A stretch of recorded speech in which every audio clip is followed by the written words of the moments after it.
সুপ্রিয় ভিউয়ার্স, দেখতেছেন আজকে আমরা একটা পেঁয়াজের জমিতে আসছি। এখানে পেঁয়াজ বপন করা হইতেছে, পেঁয়াজের বীজ বপন করে এখানে যে বীজ উৎপাদিত হয়েছিল সেই বীজ দিয়ে কিন্তু এই চারাটা রোপণ করা চলতেছে। কৃষক আমার খালেদ ভাই কিতা অবস্থা? আলহামদুলিল্লাহ। আচ্ছা, আপনারা যে পেঁয়াজ যে রোপণ করতেছেন, এটা এর আগে আর একবার পেঁয়াজ করছেন না? এটা এইবারই প্রথম? জি না, আর করছে না, এইবারে প্রথম। এইবারই প্রথম। কতটুকু দূর দিচ্ছেন?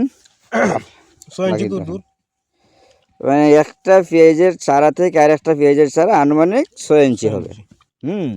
যাই হোক। আর এরা কারা? এটা আমার ছেলে। তোমার নাম? শাহমতি রহমান সুহান। কোন ক্লাসে পড়ো? পঞ্চম শ্রেণী। পঞ্চম শ্রেণী পড়নি? জি। এইবার পঞ্চম শ্রেণী উঠে গেছো? না, পরে পঞ্চম শ্রেণী। আর তুমি কোন শ্রেণীতে? আমি এবার এইটুকু। তোমার নাম? শাহরায়ানুর রহমান। রায়হানুর রহমান। এন কেটা? তুমি কেটা? হ্যাঁ, নাম কো? কও তোমার নাম কি? হাফিজুর রহমান আয়ান। তোমার আব্বুর নাম? কুতুবুল বাশা। পেঁয়াজের জাতের নাম কিন্তু তাহিরপুরি। যাই হোক, সকলের সাথে থাকবেন। আমাদের নতুন প্রজেক্ট শুরু হইতেছে, যাতে আমাদের লস না হয় সেদিকে লক্ষ্য রাখবেন। ধন্যবাদ।